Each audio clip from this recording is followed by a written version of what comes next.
রাব্বুল আলামিন বলছেন ইন্নাস সাআতা আতিয়াতুন আকাদু উখফিহা লিতুজজা কুল্লু নাফসিন বিমা তাসআ।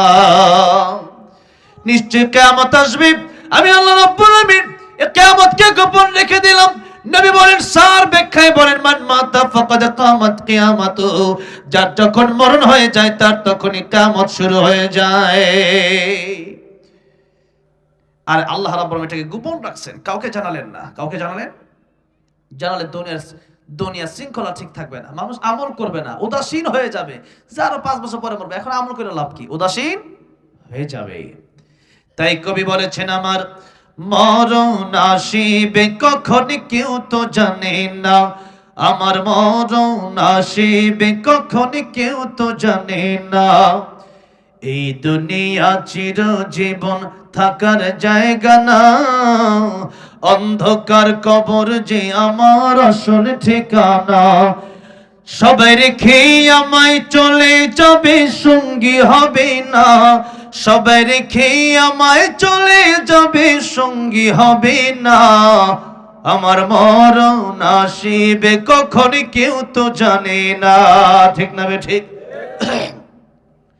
ইদা জা আজালুহুম লা ইস্তাখিরুনা সাআতাও ওয়া লা ইস্তাকদিমুন।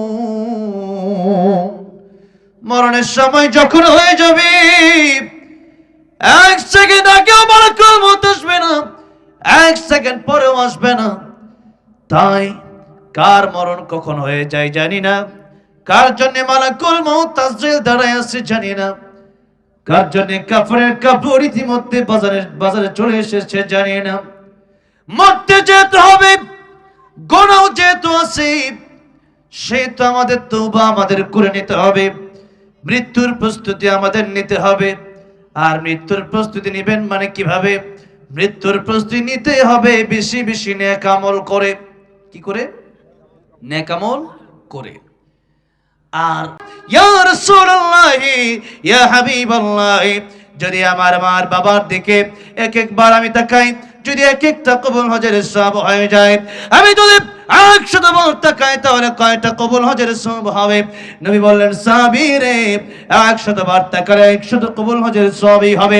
100 বার কেন, যতবার তাকাবা তাকাতে তাকাতে অস্থির হয়ে যাবা, আমার আল্লাহ সওয়াব দেওয়ার বেলায় তিনি কোনো অস্থির হবেন না। আল্লাহু আকবার।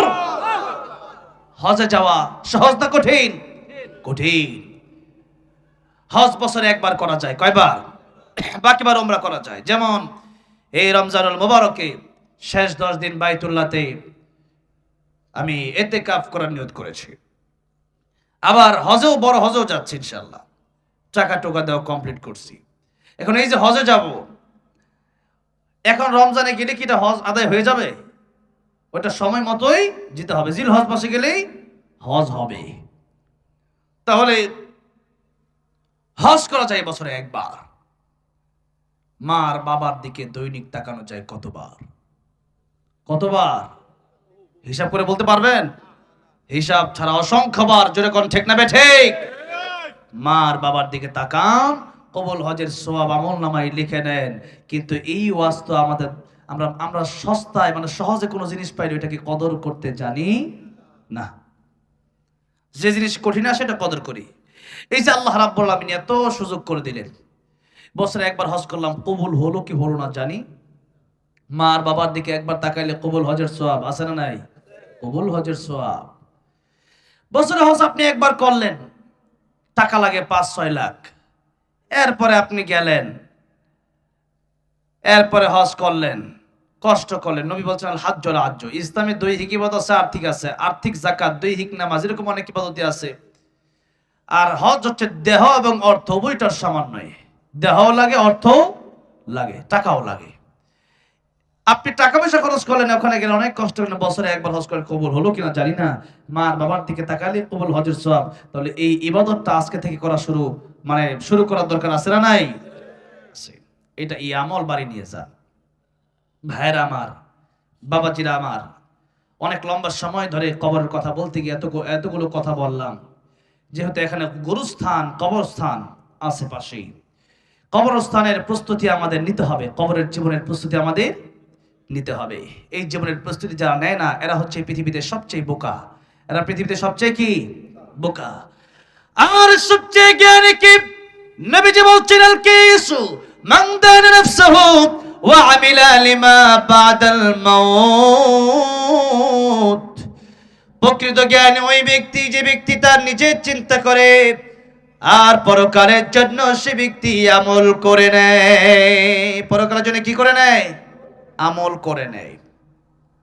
আর পরকাল আমাদের জন্য অনেক দেরি না খুব কাছে? খুব কাছে। এখন বললে মরার সাথেই পরকাল।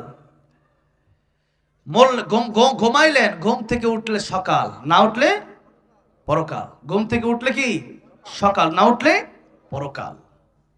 তাহলে বেশি দূরে না, পরকাল বেশি দূরে না। তাই পরকালের চিন্তা আমাদের করতে হবে। কে কখন মারা যাবো তাও জানি না, তাই আমল বেশি বেশি করে নিতে হবে। বেঁচে যেহেতু আছে আমল বেশি বেশি করে নিতে হবে। নবীজি সাহাবায়ে কেরাম রাদিয়াল্লাহু আনহুম আজমাইনকে একদিন বললেন, ও সাহাবীরা, নামাজের পরে ডান দিকে সালাম ফিরাইয়া বাম দিকে সালাম ফিরাবো, এই গ্যারান্টিটুকু আমি নবীও তোমাদেরকে দিতে পারি না। নবীজি বলছেন, যেই নবীর সম্মান আল্লাহর পরে, যেই নবীর কাছে মালাকুল মাউত এসে অনুমতি নেয়, দরজার বাইরে থেকে সালাম দেয়, সেই নবী বলছেন আমি ডান দিকে সালাম ফিরাইয়া নামাজের পরে বাম দিকে ঘাড় গোড়ায় সালাম ফিরাবো, এতটুকু নিশ্চয়তা আমি নবী দিতে পারি না। তাহলে আমরা কি দিতে পারি? তাহলে বোঝা গেল যে কোনো সময় মালাকুল মাউত আমাদের কাছে চলে আসতে পারে। আল্লাহ রাব্বুল আলামিন বলছেন, ইন্নাস সাআতা আতিয়াতুন আকাদু উখফিহা লিতুজজা কুল্লু নাফসিন বিমা তাসআ। নিশ্চয় কিয়ামত আসবে, আমি আল্লাহ রাব্বুল আলামিন এই কিয়ামতকে গোপন রেখে দিলাম। নবী বলেন, সার ব্যাখ্যায় বলেন, মান মাতা ফাকাদ কামাত কিয়ামাতু, যার যখন মরণ হয়ে যায় তার তখনই কিয়ামত শুরু হয়ে যায়। আর আল্লাহ রাব্বুল আলামিন এটাকে গোপন রাখছেন, কাউকে জানালেন না। কাউকে জানালে দুনিয়ার শৃঙ্খলা ঠিক থাকবে না, মানুষ আমল করবে না, উদাসীন হয়ে যাবে। যারা 5 বছর পরে মরবে, এখন আমল করে লাভ কি? উদাসীন হয়ে যাবে। তাই কবি বলেছেন, আমার মরণ আসিবে কখন কেউ তো জানে না, আমার মরণ আসিবে কখন কেউ তো জানে না। এই দুনিয়া চিরজীবন থাকার জায়গা না, অন্ধকার কবর যে আমার আসল ঠিকানা। সবাই রেখে আমায় চলে যাবে, সঙ্গী হবে না। সবাই রেখে আমায় চলে যাবে, সঙ্গী হবে না। আমার মরণ আসিবে কখন কেউ তো জানে না। ঠিক না বে ঠিক? ইদা জা আজালুহুম লা ইস্তাখিরুনা সাআতান ওয়া লা ইস্তাকদিমুন। মরণের সময় যখন হয়ে যাবে, 1 সেকেন্ড আগেও মালাকুল মউত আসবে না, 1 সেকেন্ড পরেও আসবে না। তাই কার মরণ কখন হয়ে যায় জানি না, কার জন্য মালাকুল মউত তাসজিল দাঁড়ায় আছে জানি না, কার জন্য কাফনের কাপড় ইতিমধ্যে বাজারে চলে এসেছে জানি না। মরতে যেতে হবে, গুনাহ যেহেতু আছে সে তো আমাদের তওবা আমাদের করে নিতে হবে। মৃত্যুর প্রস্তুতি আমাদের নিতে হবে। আর মৃত্যুর প্রস্তুতি নেবেন মানে কিভাবে? মৃত্যুর প্রস্তুতি নিতে হবে বেশি বেশি নেক আমল করে। কি করে? নেক আমল করে। আর নেক আমল আপনি কেন করবেন?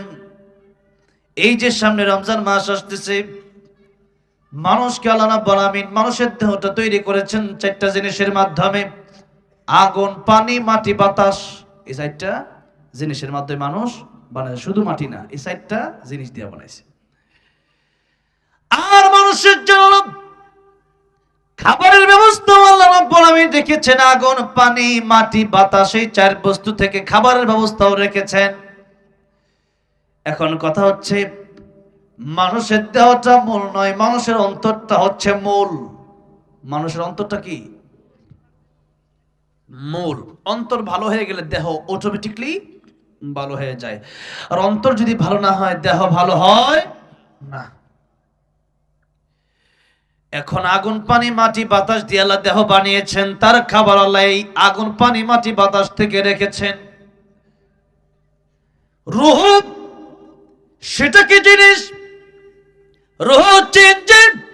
রূহ যেদিন চলে যাবে আমি আর ওয়াজ করতে পারবো না, আমি আর বক্তা থাকতে পারবো না, সভাপতি থাকবে না, ইমাম সাহেব থাকবে না, মুয়াজ্জিন সাহেব থাকবে না, চেয়ারম্যান থাকবে না, এমপি মন্ত্রী আর থাকবে না। আব্দুর রহিম ইন্তেকাল করেছে। ইন্তেকাল মানে এক জায়গা থেকে আরেক জায়গায় চলে যাওয়া। তার মানে আব্দুর রহিম চলে গেছে, এখন ডাব্বা পড়ে আছে, এটা খোলা, এটা লাশ কিচ্ছু নাই।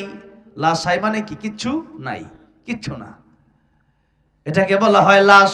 এখন আর আব্দুর রহিম নাই, লাশ কোথায়? লাশ কোথায় মানে কি? আব্দুর রহিম তো গেছে গা, আব্দুর রহিম তার কাছে চলে গেছে, এখন লাশ কোথায়? ডাব্বা যায়, ডাব্বাটা কোথায়? ইঞ্জিনটা চইলা গেলে হায়রে হায়, ডাব্বাটা পইরা রইবে এই যে দুনিয়ায়, ঠিক কি না? ইঞ্জিন চলে গেলে ডাব্বার কোনো দাম থাকবে না, খালি দেহ করে কেউ রাখবে না। যে ঘর বাড়ি আপনি বানালেন কোটি কোটি টাকা খরচ করে, সেই বাড়িতে একটা রুমও আপনার জন্য বরাদ্দ থাকবে না, ঠিক না বে ঠিক? তাই নবী বলেছেন তোমার তিনটা ভাই আছে, একটা ভাইয়ের নাম ধন সম্পদ, আরেকটা ভাইয়ের নাম আত্মীয় স্বজন, আরেকটা ভাইয়ের নাম নেকামল।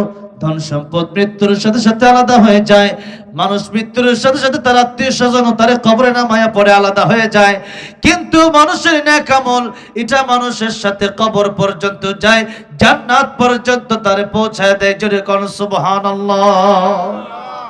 কিন্তু আমরা পাগল ধন সম্পদের জন্য, আমরা পাগল আত্মীয় স্বজনের জন্য, কিন্তু নেক আমলের জন্য আমরা পাগল না, ভালো কাজের জন্য আমরা পাগল না। তাই ভালো কাজের জন্য পাগল হওয়া দরকার আছে না নাই? আছে। এই যে রূহ, এই রূহের অনেক দাম। রূহ না থাকলে কিচ্ছু থাকবে না। রূহ না থাকলে আমি কথা বলতে পারবো না, রূহ না থাকলে আমার খাওয়া দাওয়া বন্ধ হয়ে যাবে, রূহ না থাকলে আমার হাঁটা চলা বন্ধ হয়ে যাবে, রূহ না থাকলে আমার হাত নাড়ানো বন্ধ হয়ে যাবে, রূহ না থাকলে আমার দৃষ্টিশক্তি অন্ধ হয়ে যাবে, রূহ না থাকলে আমার কানে আর আমি শুনবো না, বধির হয়ে যাব। তাই রূহের বড় দাম। এবার আসুন রূহ কি জিনিস?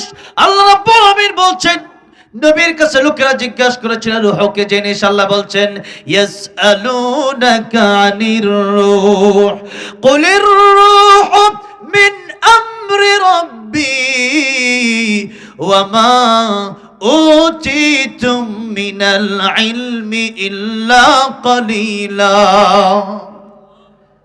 ওগো নবীজি, মানুষ আপনাকে জিজ্ঞাসা করে রূহ কি জিনিস, আপনি মানুষকে বলে দেন কুলির রূহু মিন আমরি রাব্বি, রূহ হচ্ছে আল্লাহর একটা হুকুমের নাম, যার কারণে এই পৃথিবীতে দেহ দেখা যায় কিন্তু আল্লাহর হুকুম। যেমন নামাজ পড়লে সওয়াব দেখা যায়, কিন্তু পরকালে ঠিকই দেখা যাবে। এই যে আল্লাহর হুকুম, রূহ এটা পৃথিবীর কোনো বৈজ্ঞানিক দেখতে পারে নাই, পৃথিবীর কোনো দার্শনিক দেখতে পারে নাই। মানুষ মৃত্যুর পরে অনেক বৈজ্ঞানিক চেষ্টা করেছে রূহ আটকানোর জন্য, রূহ কিন্তু পারছে? এই পৃথিবীতে এমন ক্ষমতা পৃথিবীতে কারো নাই। সুতরাং রূহ এটাই হচ্ছে আসল।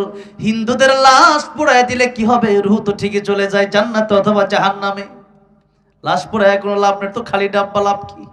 ইঞ্জিন হলো আসল, আব্দুর রহিম আসল, আব্দুর রহমান আসল, তার বডিটা আসল না, তার রূহটা আসল।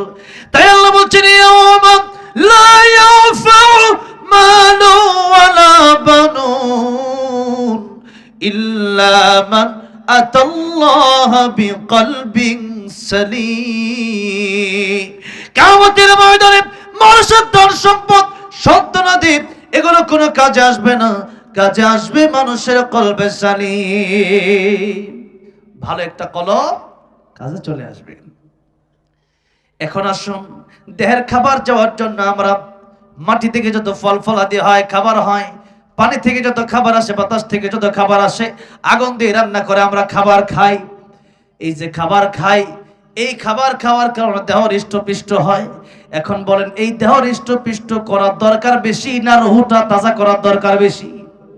কারণ দেহ পচে যাবে, গলে যাবে, কিন্তু রুহ কিন্তু কোনোদিন পচবে না, গলবে না। কথা বলেন ঠিক না?